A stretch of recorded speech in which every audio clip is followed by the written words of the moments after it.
The eye behind the wall had been waiting, and it had seen me first. The Blackthorn Diary. Final account of the last heir. I write these lines in a condition I dare not name, neither sanity nor delirium, but a fever of the mind that burns with terrible clarity at its edges, and something unspeakable at its core. Should these pages endure, should some hand other than my own turn them in the dim hush of a late hour, know this. I did not begin as a believer. I worshipped at the altars of reason and empirical truth. I trusted the lens, the ledger, the clean geometry of cause and consequence. I believed the mind sovereign, reality immutable. Blackthorn Manor has corrected me. What began as curiosity, academic, disciplined, controlled, has rotted into fixation. I sought knowledge, nothing more. A history of my family, unromantic and unadorned. Yet, knowledge here is contagion. There is something within these walls that hungers for attention, for memory, for the soft, yielding flesh of awareness itself. And I, God help me, I have fed it everything it desired. I listened, I studied, I opened doors. Now the darkness opens them for me. If this diary has found its way into the Nocturne library, yes, I know of that cursed repository of murmured truths, curated by the elusive Grimwick himself, then my fate is sealed. For only artifacts of genuine night, of true night, sleep upon those shelves. He collects truths that murder their keepers. I fear I have become such a truth. I feel the house moving through me now. I cannot trust the hours nor the spaces folded between them. The wind speaks in vowels I almost remember. At times I hear my own voice where my footsteps should be. Still, I must finish the account. To abandon it would be to surrender wholly to the unseen, and I am not yet, prepared to grant it that final, absolute triumph. If you read on, do so with the caution I lacked. For once you have witnessed what I have witnessed, you will never again walk through darkness unafraid. E. Blackthorn at Blackthorn Manor. Chapter 1, October 3rd, 1887. First night in the manor. My name is Edmund Blackthorn, last bearer of that troubled lineage, and I arrived at Blackthorn Manor beneath a bruised evening sky, the clouds swollen like unhealed wounds above the moors. The journey from London had taken the better part of 2 days, endless hours of rattling coach wheels and the monotonous clatter of hooves against stone.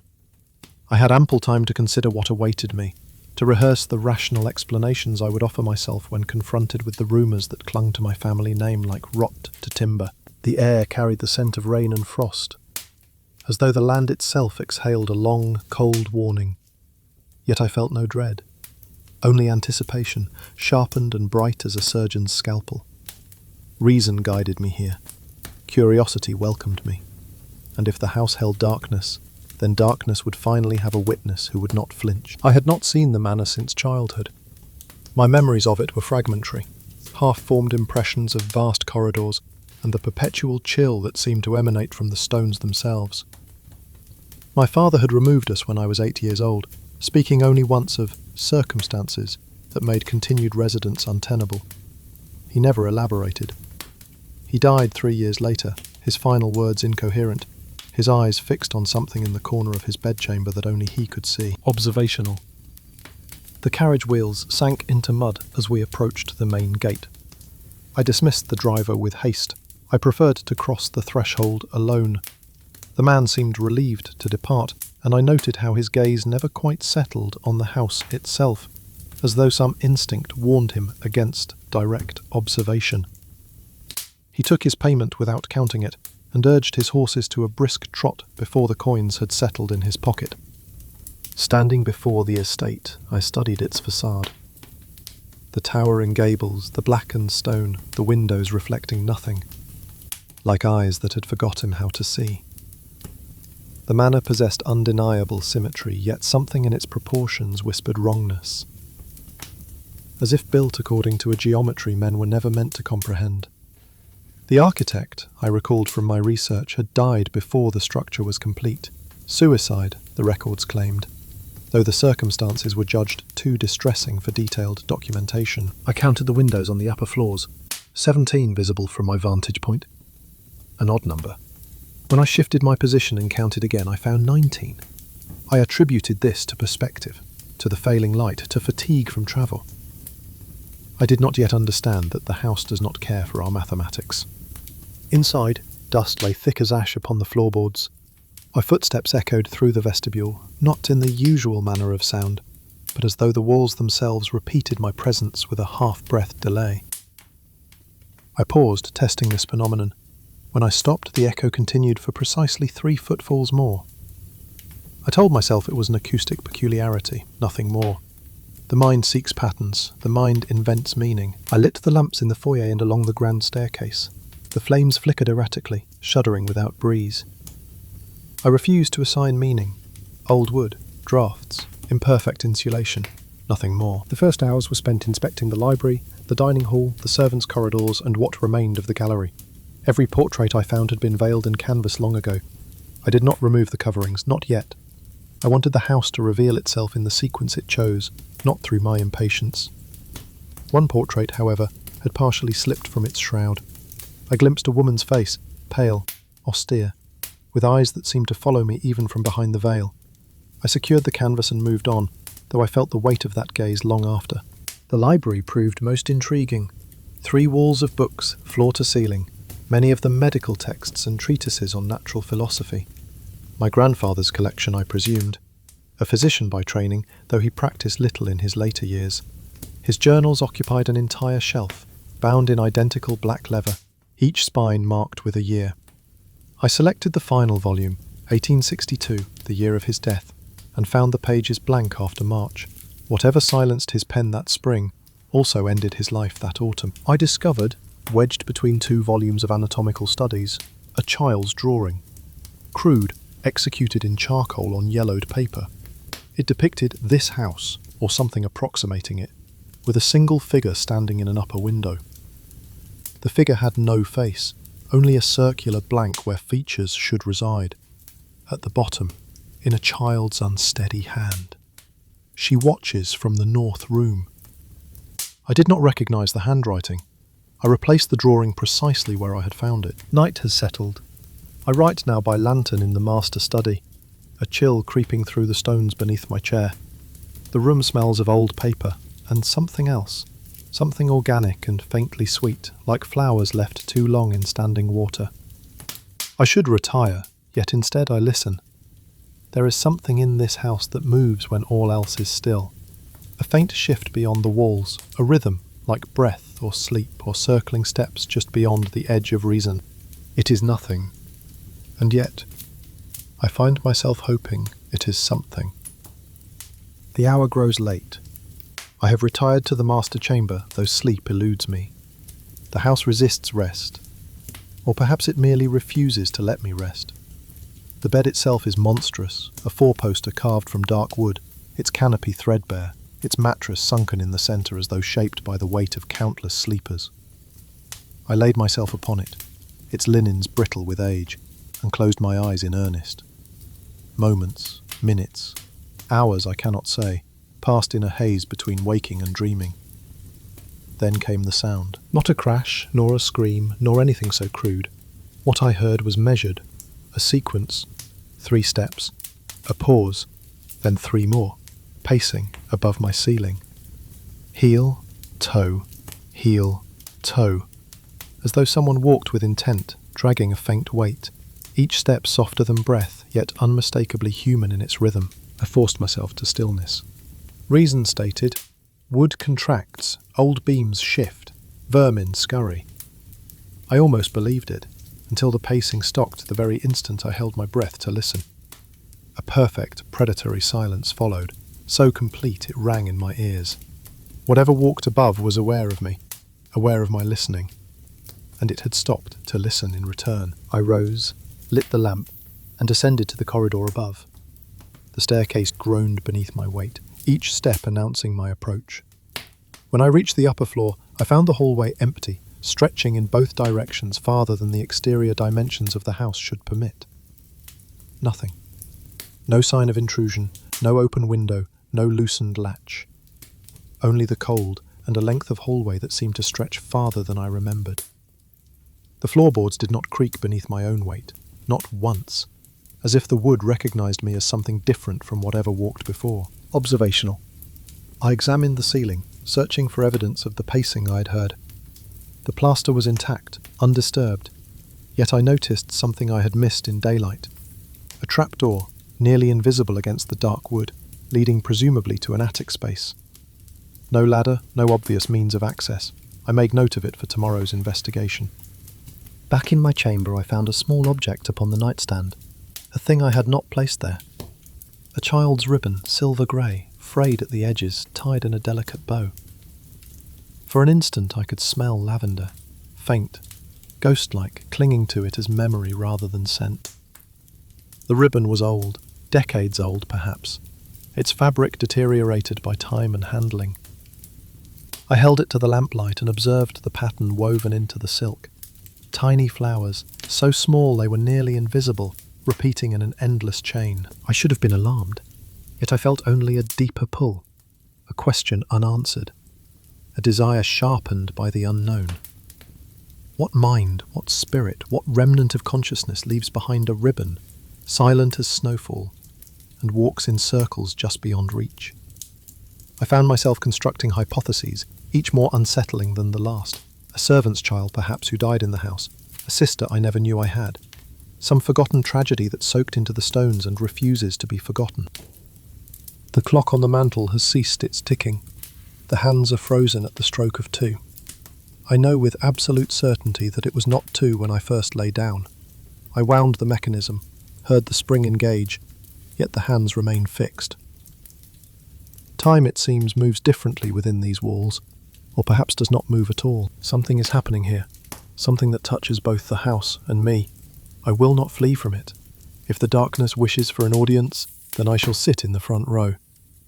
I came seeking answers about my family, about the silence that surrounds the Blackthorn name, about the reason we abandoned this place. Now I suspect the house itself will provide those answers, whether I am prepared to receive them or not. I end this entry with the lantern burning low, the flame gutters bending sideways though the air remains still. I feel watched, not by eyes, but by attention itself, a consciousness diffused throughout the manor, pressed into every surface, waiting with a patience that measures time in generations rather than hours. Tomorrow I will begin a deeper exploration of the manor. I will find that attic access. I will uncover the north room the drawing spoke of. I will read my grandfather's journals and discover what silenced his pen. Tonight I listen, and tonight the house listens back. Chapter 2, October 4th, 1887.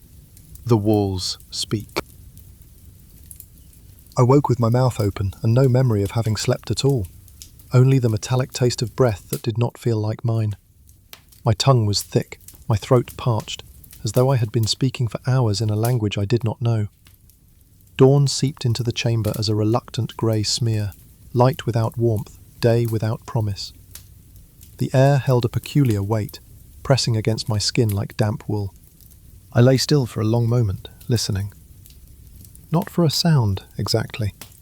More for the absence of one. The kind of stillness that suggests not peace, but anticipation. The house was holding its breath. Or perhaps it was holding mine. Observational. The ribbon was still on the nightstand, coiled like a pale question.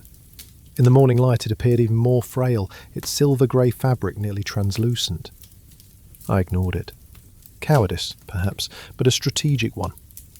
Whatever hunts for attention should not be fed at breakfast. When I rose, my muscles ached as though I had spent the night walking, yet I recalled no movement, no dream of walking.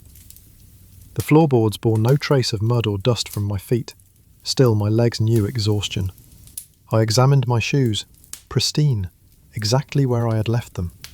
The soles were clean, my stockings showed no wear, and yet the fatigue in my calves suggested miles travelled. I dressed and descended to the library, pausing on the landing to study the house in daylight.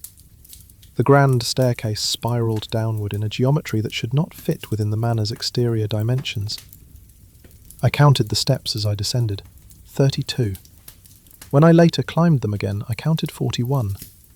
I made note of this discrepancy in my journal, though I knew the ink would only document madness. The house breathes differently in the morning. At night it waits. By day it watches. Dust motes drifted through the air in the slanted light like spores, suspended and expectant. Each particle seemed aware of my presence, turning in the stillness as though following my movement with invisible eyes. My footsteps counted themselves, though I had not willed the rhythm. 5 paces between each window, 9 from the door to the alcove. The numbers repeated themselves in my mind like an incantation, and in the alcove, behind carved panelling of swans and folded leaves, I heard it for the first time. Not footsteps, not settling wood. Syllables. A whisper, kneaded into the grain, as though vowels had been pressed into the walls whilst the plaster was still wet. The sound was almost sublingual, felt more than heard, vibrating through the wood and into my bones. I leaned close. The panelling chilled my skin, cold as a tomb in winter. I waited, barely breathing. Nothing. Or rather, everything held perfectly still. The house had noticed my listening. Had the house stopped because I listened? Or begun? I remained motionless for what felt like an hour but may have been mere minutes. Time behaves strangely when one is being observed. Eventually I withdrew, my ear numb from the cold wood, and fetched a candle from the mantel. When I returned I held the flame close to the carved feathers, letting the heat play across the surface. Heat revealed what eyes had missed, a seam, thin as a razor's smile, outlining a section of panel no larger than a prayer book. When pressed, the panel yielded with a whisper of ancient mechanism and slid aside, revealing a cramped void. No passage, no stair, only a hidden pocket between wall and shelf. A grave for forgotten paper. Inside lay a bundle of pages, wrapped in oilskin that had kept the worst of the damp at bay. The bundle was bound with brittle thread that crumbled at my touch. I carried it to the writing desk beneath the north window and unsealed it with trembling fingers. A letter. Ink starved by age, script tight and breathless, the hand of someone writing against time or sanity or both. It began mid-thought, as though the writer had no patience for greetings. You must understand there was never a choice for me, nor for the child. Blood does not bargain. It takes its sum, and the house collects the debt. I thought I could refuse. I thought will alone might shield us, but the house is patient. It has waited through generations, and it can wait through mine. I read on, my pulse quickening. The house keeps the hours that suit it. When it does not wish me to sleep, I rise. When it does not wish me to remember, I drown in memories that are not mine. Memories of corridors I have never walked, of faces I have never seen, of sorrows that predate my birth. Its sorrow is a shape in the walls, a grief made architectural. If you have found this, you must do nothing loudly. It prefers witnesses to confessions. It wants to be seen, but not acknowledged. Looked at, but not named. The words left a residue. Not ink, but implication. I did not know the author. I did not know the child, but I believed both. The letter bore no signature, no date, though the paper suggested decades of concealment. The handwriting was feminine, educated, desperate. My grandmother, perhaps? Or some earlier Blackthorn woman, trapped in this architecture of grief. I searched the hidden compartment further and found a second item. A small wooden box, no larger than my palm, carved with the same swan motif that adorned the panelling. Inside, nestled in rotted velvet, lay a lock of hair. Fine, pale child's hair, bound with a scrap of that same silver-grey ribbon. The sight of it made my throat constrict. The rest of the day moved in fragments. Time no longer marched, it flickered. I recall opening the servants' corridor and examining the narrow spine of hallway behind the dining room. The walls there were stained with something dark and old, patterns that might have been water damage or might have been something else entirely. Then, nothing. A gap the length of an afternoon. When next my thoughts returned, I was standing in the gallery, my fingers cold, dusk sliding over the windows like a bruise spreading across skin. I could not account for the missing hours. My hands were dusty. my collar askew, my hair dishevelled as though I had been exerting myself. Yet I remembered nothing. Only a sense of having been elsewhere, of having walked through rooms that should not exist, of having listened to conversations in empty corridors. At supper, a cold, cheerless affair of preserved meats and stale bread, I reread the letter by candlelight. A line I had missed before revealed itself, as though the ink had darkened with my attention. He cried without sound. A hollow bird child. They said he would bring peace to the house, would satisfy its hunger. I think they lied. Or perhaps he did bring peace, but only for himself. Something tightened in my chest. Not fear, but recognition without memory. A shadow of knowledge, inherited rather than learned. I left the table and made for the gallery. The portraits waited beneath their shrouds, patient as monuments. I should not have lifted the veil from the portrait, I know that now. But curiosity is a predator, and I have always been easy prey. Under the canvas waited an eye. Only the eye, the rest still covered. Grey, unblinking, painted with a precision that trespassed into the real. Not merely rendered, but present. The pupil seemed to dilate as I watched, adjusting to some interior darkness. I felt watched not by history but by continuity, a gaze unbroken by death, sustained by attention, fed by observation. I let the canvas fall and stepped back, my heart beating erratically. But the sensation of being watched did not diminish. If anything, it intensified, as though by glimpsing the eye I had completed some circuit, had allowed the portrait to finally see. Night fell fully. The transition from dusk to darkness was abrupt, unnatural, as though the house itself had drawn a curtain. That is when the walls resumed their speaking. Not voices, not words.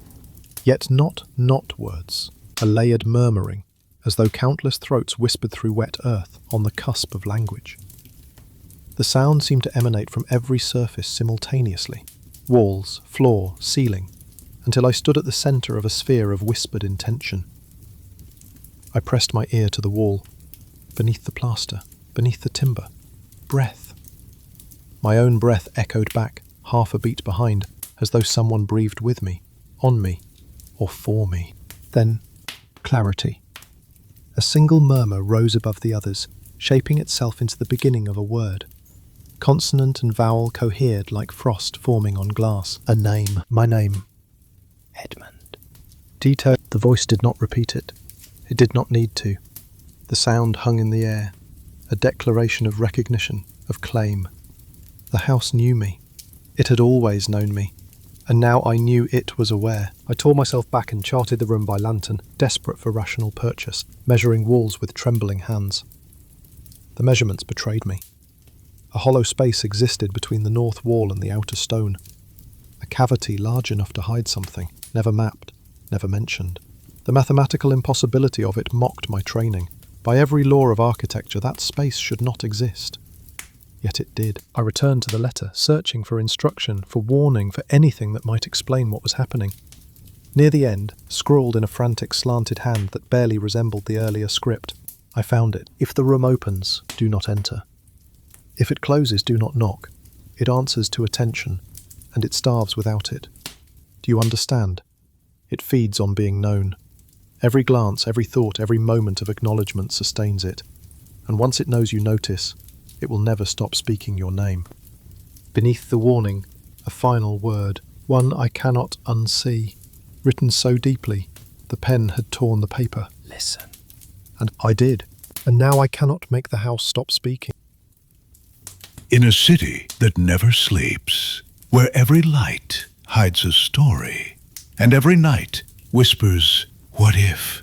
one man turns the impossible into your next experience. Mitchie Sander, the name behind Vegas's most exclusive nights, private villas, secret shows, tables no one else can book. From the Strip to the sky, your access begins here. You don't wait in lines. You walk through velvet ropes. Because in Mitchie's world, the world waits for you.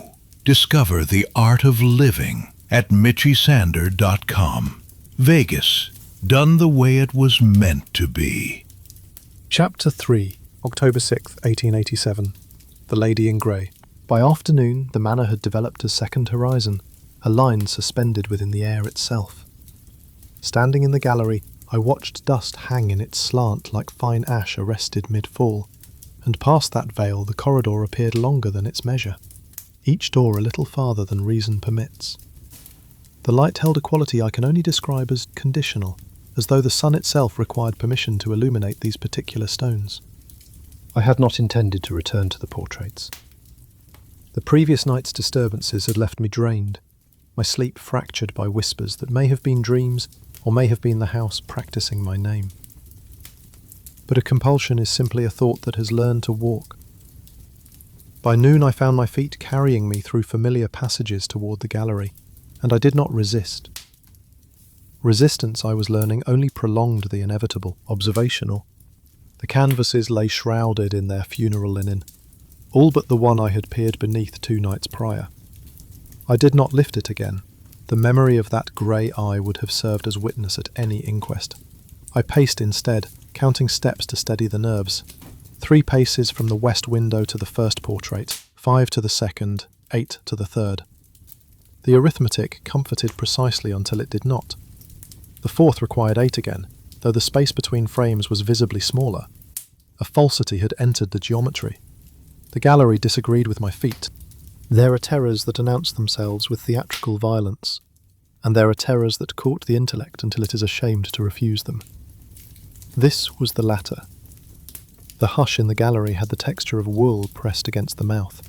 Even my sleeve against my cuff made sound like a hand muffling a confession.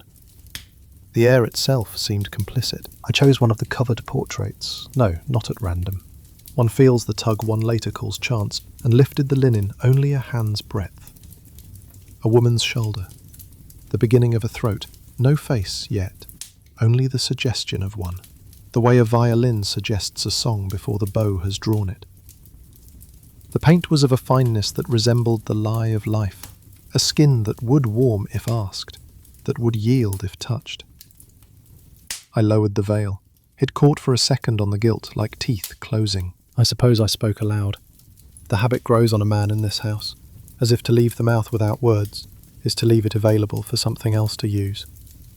I said foolishly, "What is it you want?" A question that assumes a lack. The gallery did not answer with words. It answered with distance.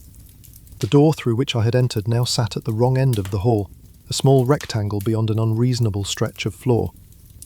I took a single step toward it and found I had taken 3. I reached out to steady myself on a plinth and touched only air. The plinth had retreated like a frightened animal. Every object preserved its identity and betrayed its position. The rules of perspective had been suspended, or perhaps rewritten in a script I could not read. I kept still. Stillness is the instrument of measurement when sight fails. I close my eyes and let the room organise itself through other means. Temperature, air movement, the thrum of blood in the ears. Somewhere, in the middle distance, linen whispered. When I looked, one of the veils had settled itself into a new arrangement, as if a draught had passed. It had not. The cloth shaped a contour underneath it, a contour that had not been there moments before. The faint topography of cheekbone and brow beneath the pall. No, I tell the truth, what I saw was the idea of a face.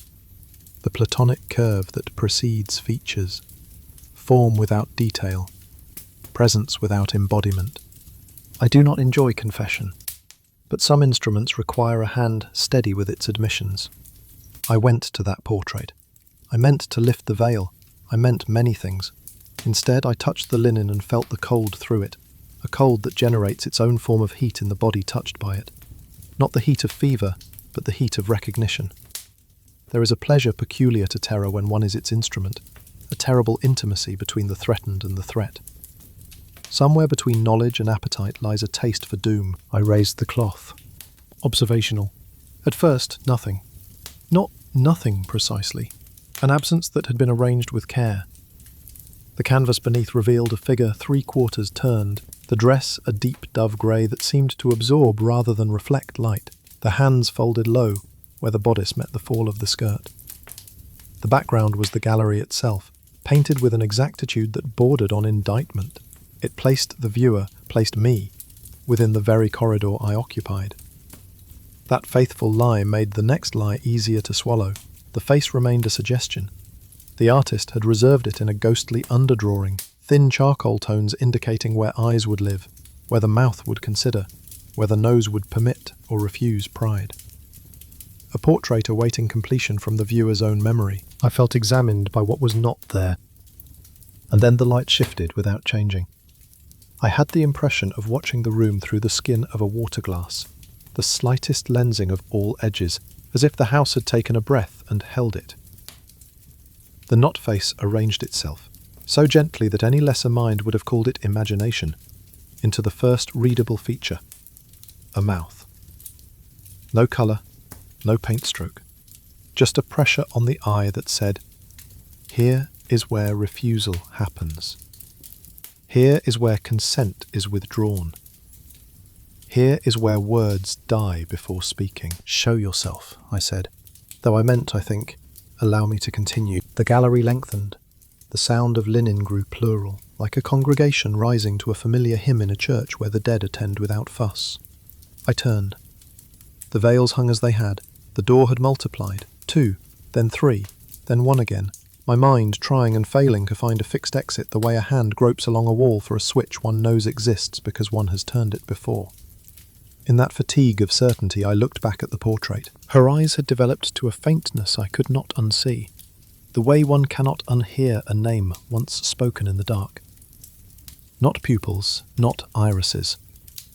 Places where attention falls, as though the act of my looking had mixed its pigment, had completed some alchemical process the artist had left unfinished.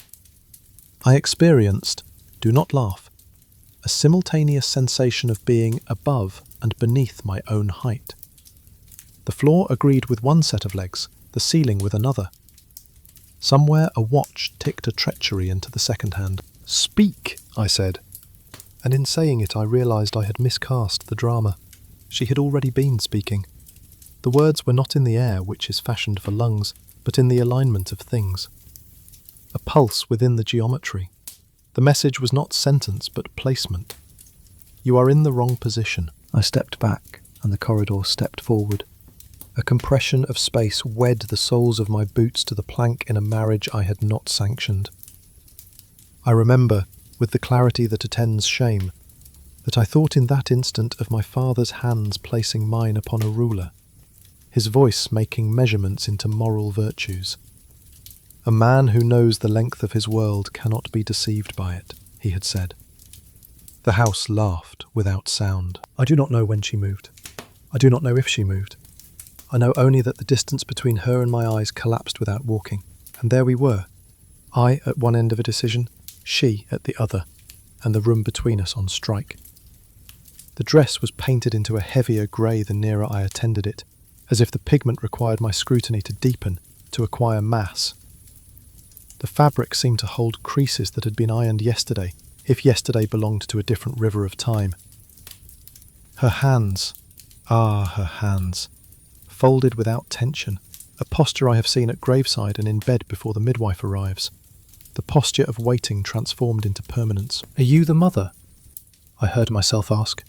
Idiotic question, because every room in this house is a womb if one is unlucky. No reply. Instead, a smell.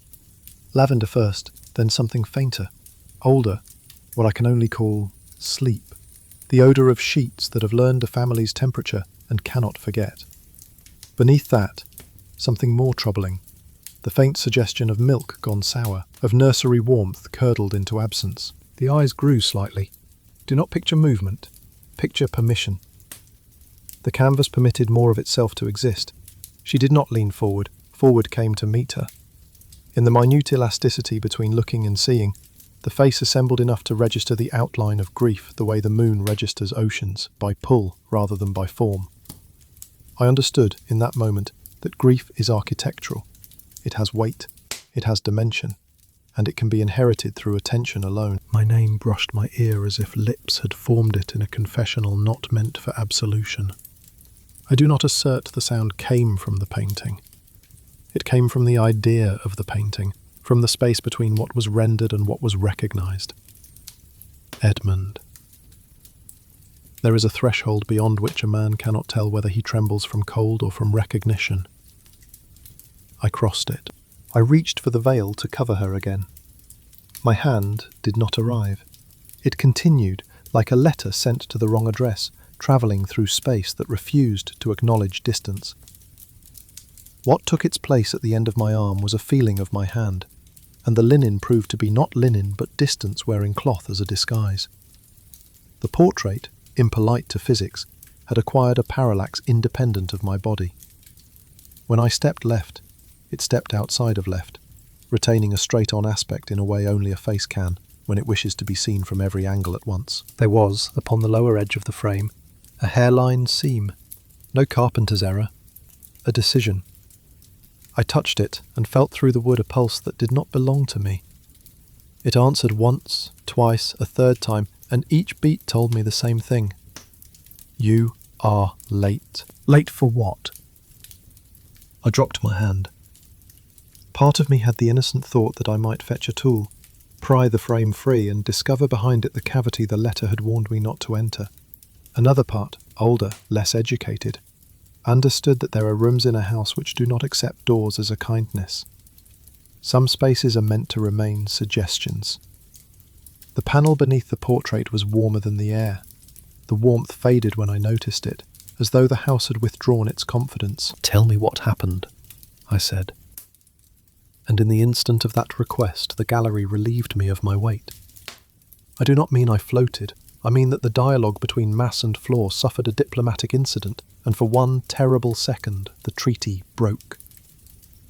When it resumed, it did so with amendments. The corridor had shortened. The door stood a civilized distance away. The linen on the other portraits lay as it had. Only the uncovered canvas resisted the general amnesty of normality. Her face had not changed. My capacity to bear it had. The first sound after that was a child's toy, rolling across wood in a room where no toys remained. The second sound was the second hand of a clock refusing to move without witness. The third sound was my name again, not from the painting, not from the wall, but from behind the door at the end of the gallery, spoken by the person who would open it if I went to meet them. The voice was neither male nor female, neither young nor old.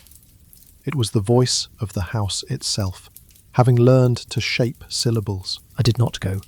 There are debts one pays quickly and debts one pays correctly. I lowered the veil over the portrait and could not prevent the cloth from arranging itself around the outline of her face as if worn, as if habituated to that particular geography. The room exhaled. The second horizon I had seen at the outset withdrew into the air, invisible once more, though I knew it waited there still. I left the gallery without turning my back to it. At the threshold, I made the error of glancing toward the window, which, at night, is not a window but a mirror.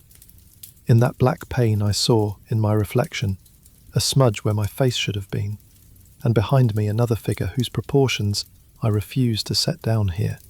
The shape suggested a woman, or the memory of one, or perhaps merely the expectation that grief takes female form.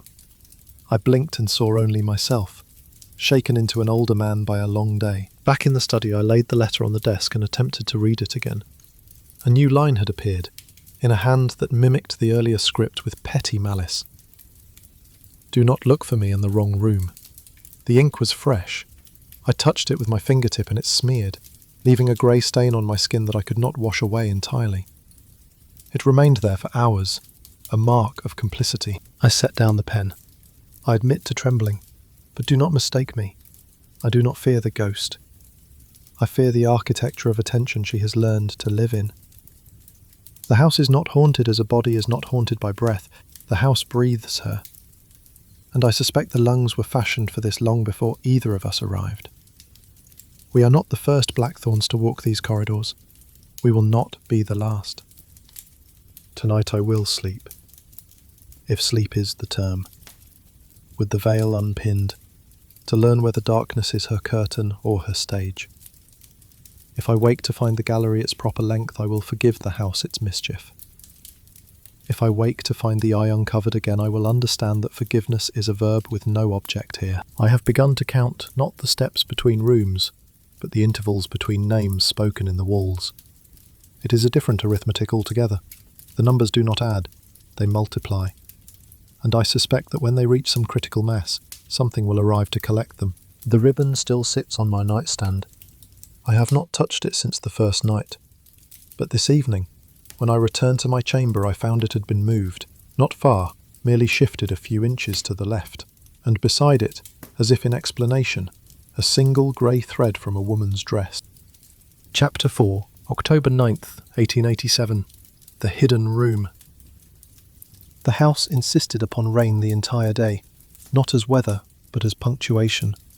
Steady, unarguable, a period at the end of every attempt at thought. The sound had a particular quality, neither drumming nor pattering, but something closer to erasure, as though the sky were methodically undoing the world one drop at a time. I kept to the study in the morning, and failed at the work of men. The ledgers accepted my eyes and rejected my mind. Columns swam, sums refused to befriend one another. I found, more than once, that I had been staring not at numbers but at the grain of the desk, following the darker veins as if they were paths on a map only the dead could read. My grandfather's hand had rested here, my father's before his exile, now mine. Each generation leaving its weight in the wood. At noon the ribbon returned. I had left it, with a care that resembled piety, upon the empty cradle in the nursery, a symbolic surrender, I told myself, of a thing I had not taken. It lay now upon the blotter before me, tied not in a bow but in a knot sailors use when they mean to keep the sea from having its way. No footprints in the wet along the corridor outside, no mark of entry, merely a revised fact.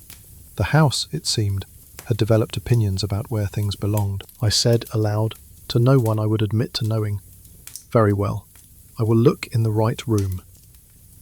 The gallery met me with the composure of a jurist who has heard the same lie dressed in different coats. The veils were as I left them, except for the one. I had unpinned it the night before to learn whether darkness was curtain or stage. Morning found it fallen in a heap at the plinth, like a fainted lady's skirts. The portrait bared itself without shame.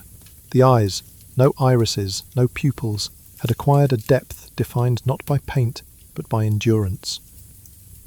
I felt, with the enmity reserved for intimacy, that the canvas could outweight me through any century I might dare to throw at it.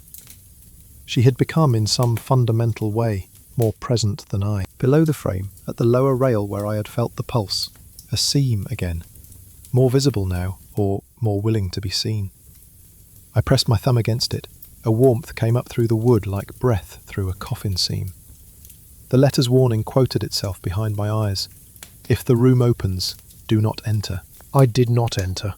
Do not award me virtue. I did what I always do. I went to fetch a better instruments with which to make the error thoroughly observational. From the tool chest in the steward's closet I took a slender pry, a thin chisel, and a small hammer whose head had belonged to a more patient century. The tools felt heavier than they should, as though gravity itself had developed preferences about what I was preparing to do.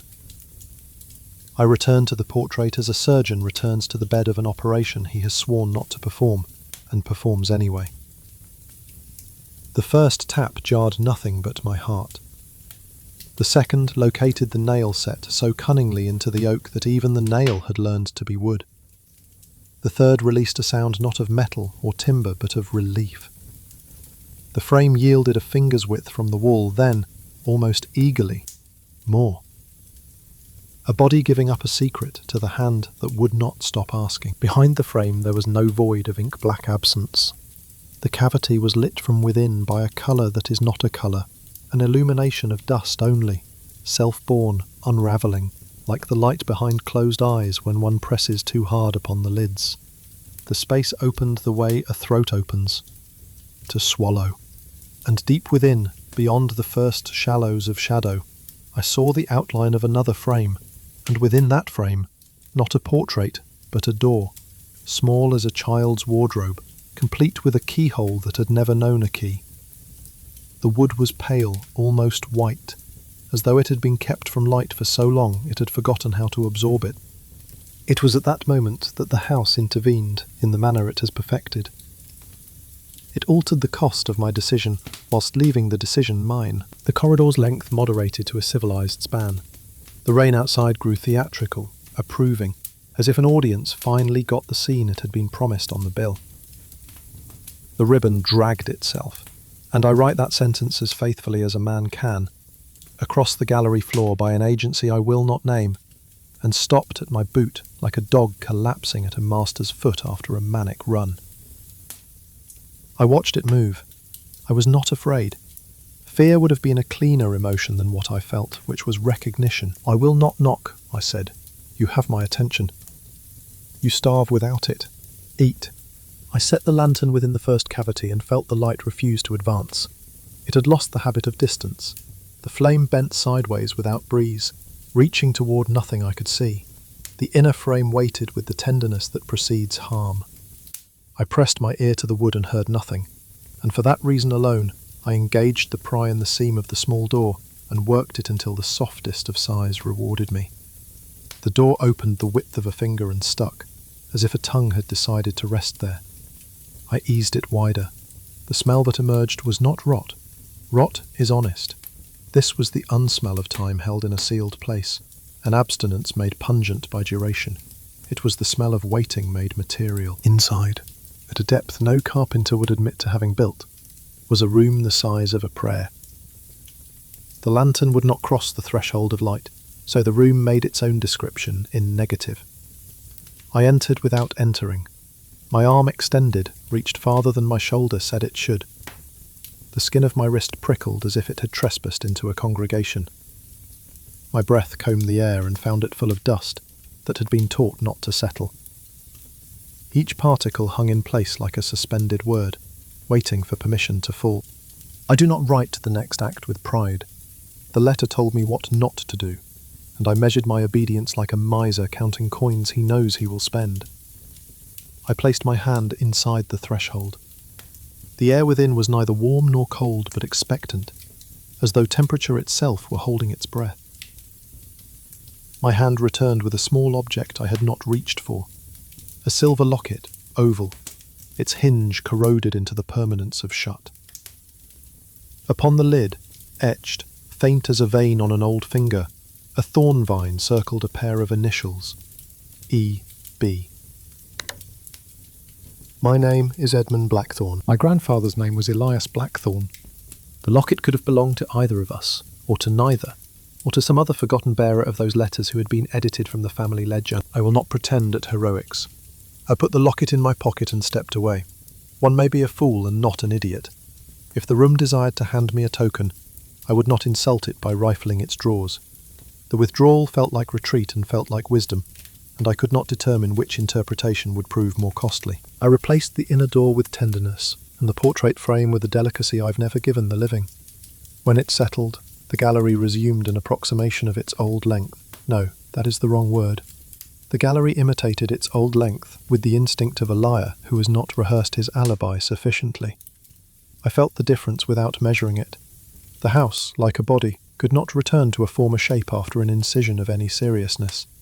Something had been opened, something had been seen, and the architecture had adjusted to accommodate the wound. Back in the study, I held the locket to the lamp. The silver absorbed light rather than returned it, swallowing illumination the way certain fabrics swallow sound. I pressed at the seam with a penknife. The hinge thought about it and declined. Fine, let secrets be ceremonious. I warmed it at the chimney until the metal consented, expanding by increments too small to see but large enough to matter. It opened in a stutter. Inside, hair. A curl, pale as breath, so fine it seemed spun from spider silk or the last exhaustion of colour. And beneath the curl, pressed flat, the fragment of a photograph so early in its technique that the shadows looked hand-painted. A woman's hand holding a swaddled bundle. The woman's face was off frame, as if privacy were a law that applied even to the dead. But the hand, the hand told everything the face had been excused from telling. The fingers bent at angles that suggested neither tenderness nor cruelty, but something between, Duty without hope. The baby's mouth. Oh, the mouth was open to cry and did not. The letter's phrase returned entire. He cried without sound. I closed the locket on my own heartbeat and heard, from the wall behind the desk, 3 soft syllables. Not words. The practice of words. The rehearsal a language undertakes before it decides to be born. I waited for more. Nothing came. The house, having made its point, withdrew into patience. Toward evening, the house grew thoughtful. Old places think in weather. I realised, with the shame reserved for clear truths spotted too late, that the hidden room had not been behind the painting in any ordinary sense. It had been behind my looking. The portrait had trained me to supply what the world withheld. The room had exploited this generosity in me, as an engineer exploits a pressure differential. The door was located in my attention, and the house had provided the carpentry. I had built the room by believing in it, and now I could not unbuild it by ceasing to believe. Night came down like a lid. I lit both lanterns and took the letter to the gallery. There are instruments one can play even when one does not know how. The gallery is such an instrument, a long string between 2 pegs. I stood at one end and spoke without raising my voice. What debt am I here to settle? The linen along the ranks of portraits did not move. The portrait of the lady wore its veil as a widow wears a commandment. Rain drummed. A single drop found a path in the stone and fell, with delicate cruelty, at a rate that mocked clocks. Somewhere in the walls a child rolled a toy without touching it. I listened for my name. It did not come. The absence made me lonelier than the house had a right to make me. I took up the veil and raised it only enough to expose her mouth. It remained a pressure rather than the paint. I said, "If the room opens, I will not enter." Then, after a breath I could not in good conscience call honest, "Unless you ask me to." The breath that answered did not push the flame. It moved the numbers behind time. In that moment, the second hand took a step backward, like a man reconsidering an apology, and the corridor became an argument with length again. I steadied my hand upon the frame and felt the pulse there, not mine, asserting its old claim. The seam warmed through my fingers. The door answered not with opening but with shape. The wall around the frame distributed its weight differently, the way a face adjusts to accommodate a thought it has been holding back. I found, as one finds that one is already weeping before one meant to start, that my hand had already slid the portrait aside. The inner door waited, sweet and blank as a first lie. "Not yet," I said, to the house or to myself, I cannot say. I closed the gallery and returned to the nursery, compelled by a logic no philosopher would admit at table. The cradle was as I had left it, empty of everything except theory. Above it, the absence upon the wall. The place where something had been and had been removed harshly had developed a further absence, a paler oval within the pale rectangle, where a frame had sheltered the paper from exposure. The ghost of a picture.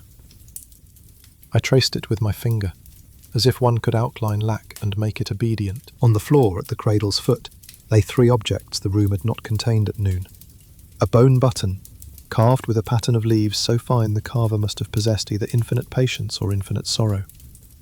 A tiny shoe buckle, silver gone black with tarnish, and the head of a wooden soldier with no body, his painted face still bearing the expression of someone surprised mid-March. I did not pick them up. Possession is a spell cast both ways, but I crouched there, studying them as one studies evidence at a scene one is not prepared to call a crime. These were not the house's inventions. These were offerings. The difference mattered in ways I could not yet articulate. I slept, if sleep is the word, in the chair by the cradle with the locket in my palm. The house instructed my dreams in the grammar of corridors. I walked passages that curved in ways walls should not curve, descended stairs that added steps as I descended, opened doors that led not to rooms but to earlier versions of the same door. When I woke, it was with the full memory of walking a long distance by not moving. My palm had imprinted the thorn circle into my skin, a stigmata of attention. Toward the hour ungenerously called 3, the walls began their light industry again. Not an orchestra, a loom, speech woven from breath. I rose without haste. Panic is a discourtesy in a house that has been here longer than I. I carried the lantern into the gallery and did not pretend I would stop at the frame. The warning in the letter is not a law, merely a sentence with a cost, and I had decided, though decision is perhaps the wrong word for what happens when inevitability becomes visible, to pay. The seam received my hand as if we had been lovers separated by an error in the calendar. The inner door opened more easily now, as doors do when they have been given the rehearsal they require. Beyond, the hidden room no longer performed absence. It developed a floor, then a wall. Then, God witness me, a chair no larger than the repentance of a child, and upon that chair the shape of a blanket. The blanket possessed the exact weight of a promise someone had failed to keep. I did not cross the threshold. I did not have to. The room corrected the world 1 inch at a time until my standing at the edge of it amounted to standing in it. The lantern dimmed without smoke. My breath found company. Something in the dark adjusted itself the way a sleeper adjusts to make room in a bed meant for two. A woman's sigh traversed the space without touching it. Lavender. Then the smell beneath. The old one. Sleep that will not wake. Milk gone to nothing. The scent of hair that will never grow. Tell me, I said, and the last boundary, vanity, left me without argument. Tell me what happened and I will carry it. What answered me was not a sentence and not mercy. The room placed a pressure upon my chest, gentle as a hand halting a confession. Behind that pressure was a decision as ancient as roofs. Not yet. The hidden never forgives a hurried truth. In the delay, a set of nails reconsidered the wood they had married. A board eased itself under my palm as if to say, there will be an exchange, but not gratuitous. When I finally withdrew, whether from the room or from a depth in myself I cannot apportion, I closed the inner door, and the gallery softened into the house's older agreement with itself. The rain had stopped. In the wet hush afterwards, steps moved in the corridor beyond the gallery. 3, a pause, 3 more. Not approaching, describing a circle, waiting for something I had not yet become. On the desk in the study, the locket had opened on its own. A new scrap of paper lay beneath the curl. My knife had not cut it. My hand had not placed it. The script was the same small, exacting hand as the letter in the wall. It read, with a patience that frightened me more than any apparition. When the room invites, do not disobey. I do not know if the hand meant enter or refuse. I suspect the house enjoys grammar as a tool for sharpening ambiguity. Language here is not communication, but contract, and I'm learning too late to read the fine clauses. I will not sleep tonight. I will count not hours but offers. If the door opens itself, I will decide if obedience is cowardice or courage. Either way, a man meets his house at the room that was meant for him. And I begin to suspect this room has been waiting not for a Blackthorn, but for this Blackthorn. For the one who would look when told not to. For the one whose attention could be weaponized against him. The rain has begun again. The house approves. Chapter 5, October 13th, 1887. The last night. The rain had been persuaded to pause, as if the sky had been asked to hold its breath for an experiment. The silence it left behind was not peaceful but expectant. A theatre after the audience has departed but before the stagehands have dimmed the lights. I did not sleep the previous night. I performed the liturgy of wakefulness, counted the intervals between the small knockings in the wainscot, recited the letter in my head until its sentences became a rope I might climb or hang myself with, held the locket closed until the thorn left its circle in my palm, the pattern now permanent, raised and read as though etched there by acid rather than pressure. Every ceremony has a moment when it becomes performance. The house is not interested in theatre. It wants decision, and I had, through 4 days of careful observation and reckless attention, taught it that I was capable of deciding. Observational. My body bore the evidence of my vigil. My hands trembled with a palsy that had nothing to do with age, and everything to do with exhaustion that transcended the physical. My eyes felt raw, as though I had been staring into smoke, though the air remained clear. When I passed a mirror in the corridor, one I did not recall being there before, I barely recognized the man who stared back. Gaunt, hollow-eyed, skin stretched too tight across the bones, as though something beneath were trying to press through. At dusk, the corridor returned to its ordinary length, with the exaggerated innocence of a liar who has not been caught but knows he will be. The proportions settled into something approaching normality, though I could feel the house's reluctance, its desire to maintain the impossible geometries it had shown me. The gallery accepted my feet, then my hand, then my gaze. One at a time, like a border guard, ticking his ledger under the table.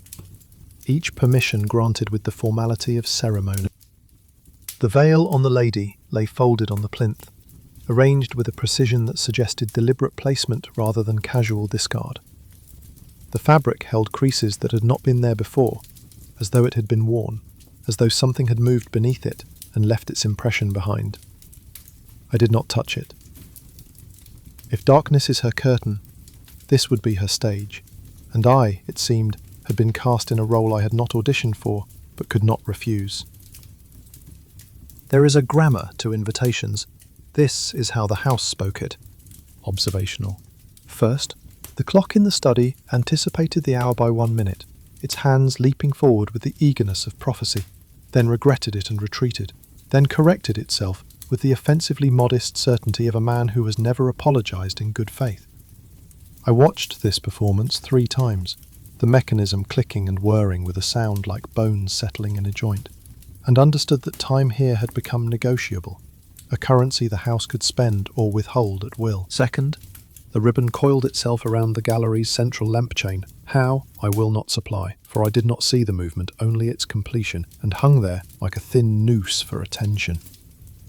The silk caught the lamplight and held it, glowing with an inner luminescence that had nothing to do with reflection and everything to do with accumulated intention. Third, the seam beneath the portrait warmed, as if a hand lay on the other side of the wood, palm pressed flat, fingers splayed, waiting with the patience of the long dead for the living to make their choice. I said aloud, in a voice I did not recognize as mine because it sounded honest.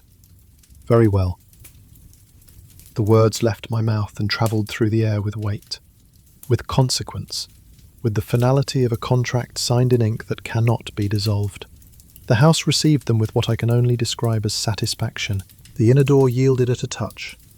No pry, no chisel, no resistance whatsoever. It preferred me now. The wood was warm beneath my palm, welcoming, and the hinges opened with a sigh of relief, as though they had been holding their breath, waiting for this moment since the first nail was driven into their joints. I do not flatter myself that I earned such regard.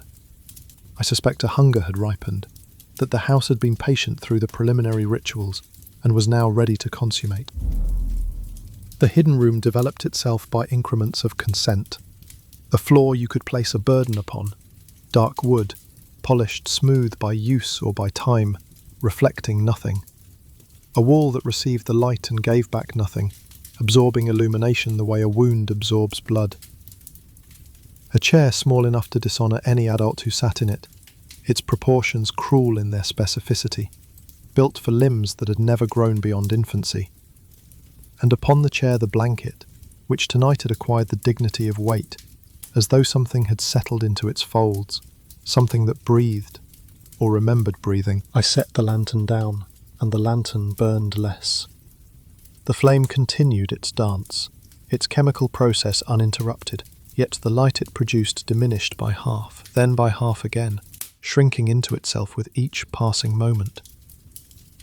I have learnt not to labour over this. The house does not quench the flame. It darkens what the flame believes it can do. It revises confidence, undermines certainty, teaches illumination that its power is conditional. The first thing I said was not what I meant. If I enter, I said, I will not return. Men like me believe that prognostication is a form of control, that naming the consequence might somehow alter it. The second thing I said was true. I am already inside, for I was. The threshold had not been crossed by my feet, but by my attention. The room had been claiming me by inches since the first night I arrived at Blackthorn Manor. Each observation a contract, each moment of curiosity a signature on a document I had not read, but could not now dispute. A hand, not mine, adjusted the air. I felt the displacement, felt something move through the space I occupied without touching me, a presence that slipped between the molecules of my body like water through cupped fingers. Lavender passed through me and left behind its older twin, sleep that cannot conclude, the particular odour of nurseries where the occupant has departed, but the furniture remains arranged, waiting with the optimism of the inanimate. I remembered the letter's warning and disobeyed it, as a student disobeys a professor whose lectures he has memorised and will outgrow. If the room opens, do not enter. The caution was a reliquary, not a law. Laws require a sovereign. I had not met one here. Only appetites, ancient and patient, that had learnt to speak in the language of architecture. I extended my arm into the room. It lengthened. Not in appearance, no visible distortion, no grotesque elongation, but in the distance it could reach, in the space it occupied. My fingers, when I looked at them, appeared normal, yet they touched surfaces that should have been yards beyond my grasp. I extended my thought. It shortened, collapsing into a single bright point of awareness, a consciousness compressed to the dimensions of a pinprick. This is not paradox. It is merely truth told without the courtesy of our bodily lies, without the comfortable deceptions that allow us to believe we understand the relationship between mind and matter. My fingers lifted the blanket. The fabric was heavier than it appeared, dense with something I could not name. Memory, perhaps, or grief made tangible, or the accumulated weight of all the nights a mother had stood in this doorway and watched an empty cradle, and refused to believe in absence. Beneath it, the air possessed the shape of a missing weight. The shape made a claim upon my chest, a pressure that was neither hostile nor comforting, but simply present, asserting itself with the quiet authority of fact. A pressure. Not danger, not comfort. The single sensation for which we have no word, because all our good words are verbs, and this one is neither. The air held the impression of tiny limbs, of a head too heavy for a neck that had never learnt strength, of hands that had opened and closed around nothing, grasping at air, at light, at the milk that would not come, or came too late, or came wrong. I could feel the temperature of it, fever warm in some places, corpse cold in others, the body's final confusion about whether it was departing or arriving. "Show me," I said, and felt, immediately, that I had confused roles. This is her house. I am the instrument. She showed me. No vision. Visions are for pamphleteers and mediums who charge by the hour and produce ectoplasm from their sleeves like parlour conjurers. What I received was an arrangement of consequences, a series of facts that assembled themselves into a narrative I did not want to understand but could not refuse. The cradle without a cry. The portrait left unfinished to indict the painter. For how does one complete a picture of a woman holding death? How does one render in oil the exact expression of a mother realizing that love is not, after all, sufficient? A family line that kept its ledgers with perfect accuracy, except in the entries where accuracy becomes treason, where the numbers must be adjusted to hide the shame, to conceal the fact that sometimes children arrive broken, that sometimes mercy takes the form of pillow pressed to face, that sometimes the kindest thing a house can do is forget to keep a room warm. A child you may love fiercely if you are willing to love a hole in the world, if you can train your heart to pour affection into void and call the echo reciprocation. A woman who made the wrong choice, or the only choice, or the choice the house forced her to make, and does it matter which when the result remains the same? And now must live in the grammar of it without end, conjugating grief in all its tenses, past, present, future, and the fourth tense we have no name for, the one that describes what persists beyond time's jurisdiction. "Edmund," said the room, not as a sound, but as an allotment. My name portioned me. The syllables divided me into before and after, into who I had been and who I would become, and the division was surgical, precise, irreversible. I put down the blanket with a tenderness I did not know I possessed, arranging it with the care of a man laying out burial clothes, and felt the floor below my feet withdraws its loan. The boards softened, or my weight increased, or the contract between matter and gravity revised its terms. I sank a quarter inch, then half, not falling but being received, drawn down into the house's embrace with the inevitability of a body settling into a grave cut to its exact dimensions. The lady stood, or had always stood, within the frame beyond the frame, the way a truth waits behind a fact. Not forward, not back. Simply present in the precise location where one can be seen only if one has been seen before, where observation creates the thing observed. Her form had solidified since my last viewing, acquired mass and substance, though she remained somehow translucent, as though painted on glass rather than canvas, as though she existed in a medium that allowed the wall behind her to show through. Her face was neither complete nor incomplete. I will say it as plainly as language allows, the house borrowed my memory to finish her. The mechanism was obscene in its intimacy. I felt the intrusion, felt something reach into the private chambers of my mind where I keep the faces I have loved, or failed to love, or loved badly, and select features, with the casual authority of a painter choosing pigments. I thought of my mother, whom I do not remember, whom I was told died when I was too young to form a memory, though I have always suspected the story contained gaps where truth had been removed like a tumour, carefully, to prevent spread. I thought of a woman in a doorway whose shadow fell across a stair, a governess or aunt whose name I have forgotten, but whose silhouette remains printed on some retinal surface that precedes language. I thought of a winter in a city where I learnt to remain seated when someone cried in a neighbouring room, because to stand would be to admit the relation, to acknowledge that grief in proximity creates obligation. Each thought offered pigment, the portrait accepted.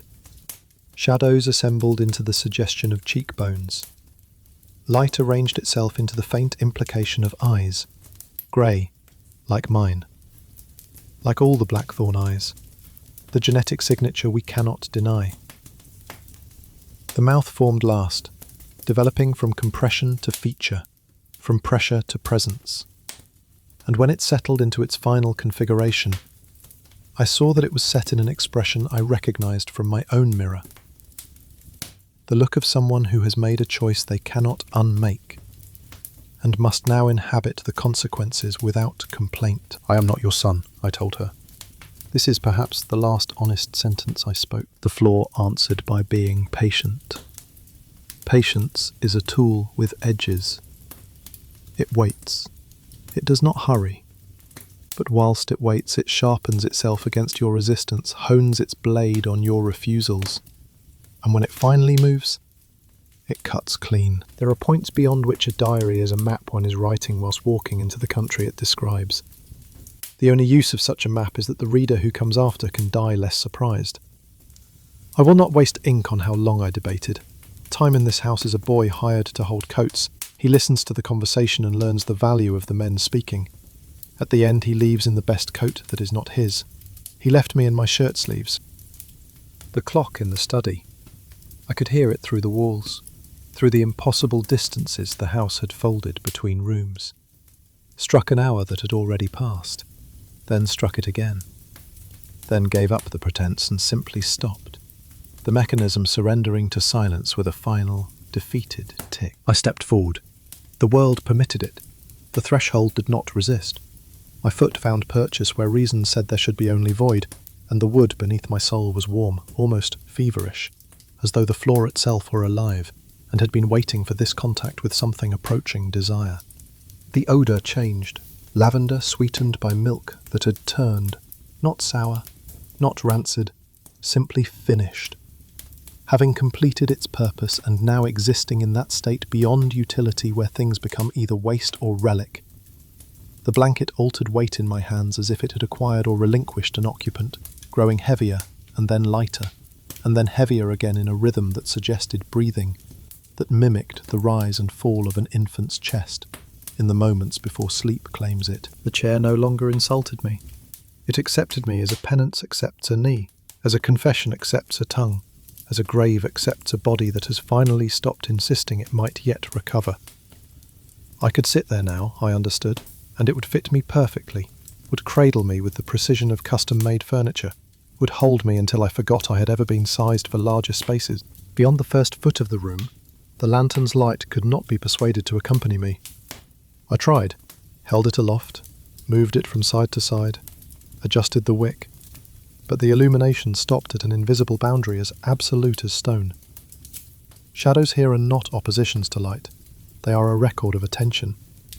Where I looked, the dark annotated, adding footnotes and marginalia, commentary on what it contained and what it withheld. Where I refused to look, it wrote its own entries, drafting paragraphs I would never read but whose existence I could feel, heavy with meaning I had chosen not to receive. The first error was small. I tried to turn back at the threshold and discovered that what I called back had moved somewhere else, like a companion who has altered a meeting place without notice. The gallery was still visible. I could see the portraits in their veils, the dust motes suspended in air that refused to circulate. But it occupied a position relative to me that did not correspond to the position my body believed it should. I was facing the gallery, yet it appeared behind me. I was turned away from it, yet it remained in my line of sight. Geometry had become a liar, and there was no mathematician to report it to. I do not say that the door closed. The door permitted a different door to exist where it had stood, a revision so subtle I might have missed it if I had not been paying such close attention. The seam cooled under my palm, the wood losing its fever warmth, withdrawing its invitation now that I had accepted it. "Tell me," I said, because narrative is the last opiate of the rational mind. If we can name the order, perhaps we can postpone the cost. If we can arrange the events into a sequence with a beginning, middle, and end, perhaps we can convince ourselves that ends are inevitable, that conclusions are natural, that what is happening to us is merely the final chapter of a story we were always reading, rather than the moment when the story begins to read us. So I asked to be told, and the house, indulgent, cruel, arranged the room into telling. A weight settled into my arms.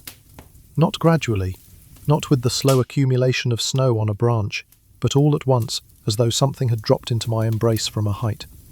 I looked down and saw nothing I can draw with words except the wrongness of mercy given too late, of love arriving after death has already claimed its territory, of a mother's arms finally full at the exact moment when fullness has become a cruelty rather than a comfort. The shape could have been a child, the absence could have been its twin. The two states occupied the same space, flickering between presence and void with the speed of a pulse, a quantum uncertainty that existed in my arms with weight and warmth and the terrible accusatory silence of the abandoned. The air near my wrists acquired the heat of a fever that refuses to declare itself, that burns without reaching the threshold of diagnosis, that kills without giving cause of death. With that heat came the sound I had dreaded. Not a cry. The practice of a cry. The throat that learns the knowledge of want without owning the instrument to express it, that opens and closes around syllables it has not been taught, that shapes its tongue and lips and breath into the forms of protest, but cannot push the protest into air, a silence shaped like screaming, an absence carved into the exact dimensions of grief. "Peace," I said, though the wrong mind answered aloud, though the words came from a part of me that had been a father in another life, or would have been a father in this life if the house had offered different terms. "You have it." The weight in my arms shifted, adjusted itself, settled into a configuration that suggested comfort, that implied the eternal child had finally found the position it had been seeking through all the long years of its impossible half-life. The room withheld judgment. It did not approve. It did not condemn. It simply observed, with the neutral attention of a clerk recording transactions, noting that a debt had been acknowledged, that an account had been opened, that interest had begun to accrue. The lady moved, not towards, not away. Her presence altered the space with the authority of a sentence that ends the paragraph and begins the next, with the finality of a full stop that is also a threshold. Behind her, the corridor of the gallery was visible through no architecture I know, as if reality had been folded to allow the house to wear itself inside out, to present its interior surfaces as exterior ones, to reveal that inside and outside were merely conventions we had agreed upon, but which the house had never ratified. Beyond the corridor, the study. Beyond the study, the window. Beyond the window, the night. The world was a set of Russian dolls, and I held the smallest, whilst the outermost considered whether to keep existing. I could see through all the layers at once, could perceive the study's desk with my diary open upon it, the pen still resting in the groove where I had laid it, the ink not yet dry on the final sentence I had written before descending to meet my inheritance. The locket opened in my pocket, without my hand touching it. The mechanism, which had resisted my efforts with the stubbornness of rusted metal, now yielded with the ease of something that had merely been waiting for permission. The curl inside became a line. The line became a signature I could not read, script in a hand I did not recognize, and, in not reading it, gave it permission to sign me, to add my name to a document whose terms I had not negotiated, but whose authority I could not dispute. "Edmund," said the room again, and this time my name did not belong to my ears. It belonged to the ledger, to the accounting system the house maintained with the precision of a banking institution that has never, in all its centuries of operation, miscalculated an interest payment. A debit entered itself where my family keeps the column for charity, where we record the obligations we acknowledge but cannot quite bring ourselves to pay. I am not ashamed to write that I wept. Not for myself. I had surrendered the right to self-pity when I pried open the portrait's frame, when I extended my hand into spaces that did not want to be touched. Not for the child, who had been beyond my weeping before I was born. I wept for the economy by which sorrow purchases more sorrow, for the system of exchange where grief is the only currency that never devalues, where loss is the only commodity that increases in worth the longer it is held. When the moment to decide arrived, it did so without spectacle. No door flew wide on groaning hinges, no wind made sermon of the curtains, preaching in the language of weather. The house offered me the simplest tyranny, obedience as clarity. If I stepped forward once more, I would be exactly where I was meant to have been since the first stone was set here, since my grandfather built these walls with money earned from practices he would not record, since my father fled and left the house empty but not unpopulated, since I returned with the arrogance of the educated and the blindness of the rational, and the conviction that understanding could substitute for wisdom. If I stepped back, I would forever live mismeasured, a man whose house knew his true shape and watched him wear the wrong one in public, a tenant who had been offered ownership and refused, who would spend the remainder of his days knowing that somewhere in the world there existed a room built to his exact dimensions, and he had declined to inhabit it. I stepped. My foot found nothing and then everything. The hidden room made room. The geometry expanded to accommodate me, or I contracted to fit the geometry. The distinction had ceased to matter. The weight in my arms taught my bones a new arithmetic, showed them how to calculate in units I had not learnt at university, how to measure in increments of absence rather than presence. The lady's non-face accepted the details my fear had kept back from her. A mouth formed enough to negate consent, to shape the word no, even as everything else about her position suggested eternal, patient yes. Eyes assembled to the point of recognition's ache, to the threshold where one sees not what is there, but what one has always feared to see. She did not smile. Not all permissions are cheerful. Not all acceptances imply celebration. "Tell me what I must carry," I said. I do not know if the voice that answered was hers, the room's, or my mother's, recruited for the task, dragged up from whatever grave she occupied. If she was dead, if she had ever been alive, if the whole story of my origin was not itself another of the house's fictions. Stay for the hour that would not finish. I knew then what debt the house collects. Not souls, not lives, not the dramatic currencies that appear in sensation novels and Gothic romances. Unended moments. The minute that failed a child is the minute that keeps this house warm.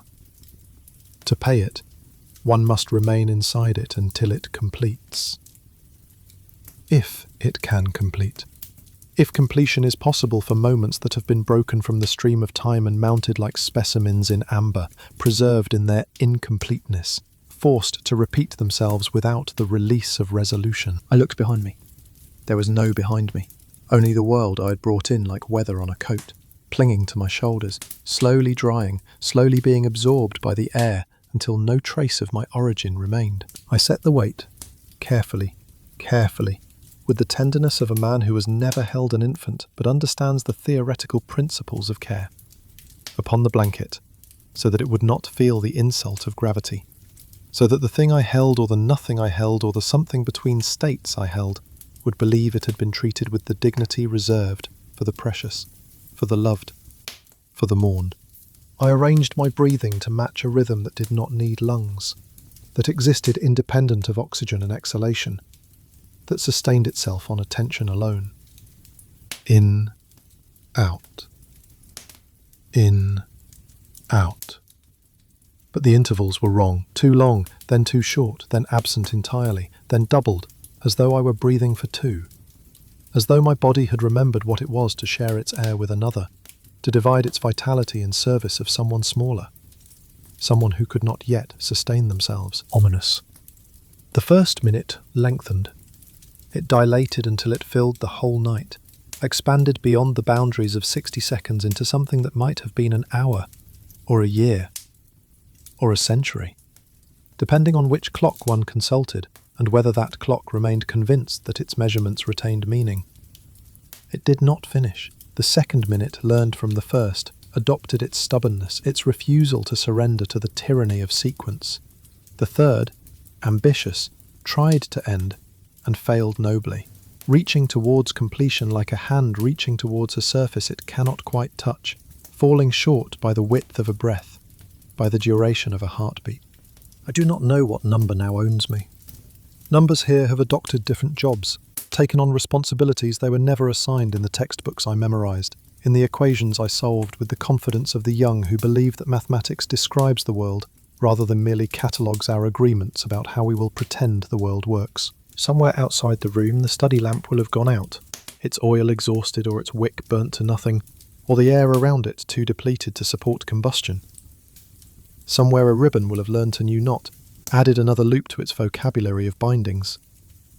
Somewhere a man will come to the gallery and find the veil arranged as if worn, as if a face had pressed against it from beneath, as if something had used it to cover itself whilst it slept, or whilst it kept vigil, or whilst it performed the long wait that is neither sleeping nor waking.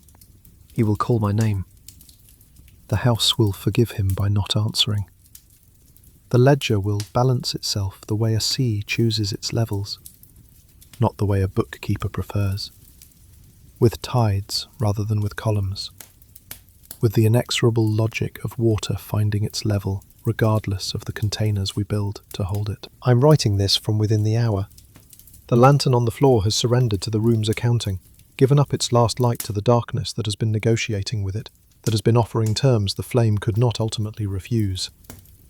I can feel the chair reconsidering its dimensions to accept an absence that intends to become a presence through insistence alone, that will not give up its claim to existence merely because existence has been revoked. If I lift my head, I will see the portrait ask nothing and receive it, will watch the lady's face continue its slow assembly, will witness the moment when she becomes complete enough to step down from the frame, to take her place beside me in this room that is too small for two but somehow contains multitudes. I understand now why the letter spoke of witnesses. Confessions feed the house for a night. Witnesses feed it for a lineage. I came here to learn the truth of a family. The truth is a room where truth will not solve what time refused to end. The truth is that some debts are inherited not through blood but through attention.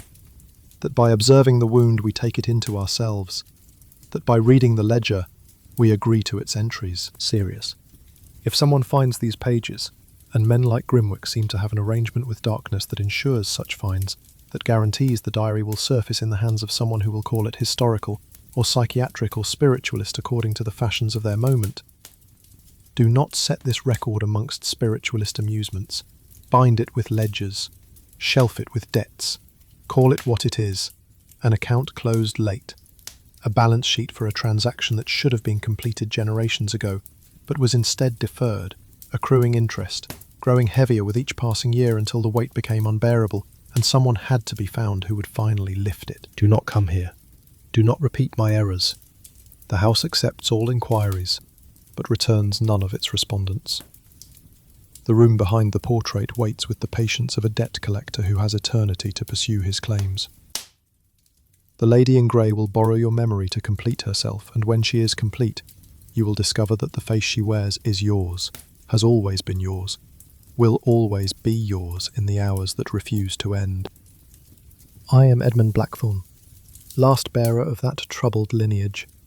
Last in the sense of final, last in the sense of most recent, last in the sense of the one who will remain here holding the hour until the house decides whether hours are still a unit it respects or merely a courtesy it has grown tired of maintaining. The thorn pattern has faded from my palm.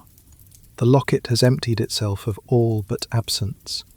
The walls no longer whisper my name because they no longer need to call me. I am already here, have always been here, will always be here, in the grammar of was and will be, and the conjugation we have not yet invented, for the state of being that exists outside tense. The hour has. The hour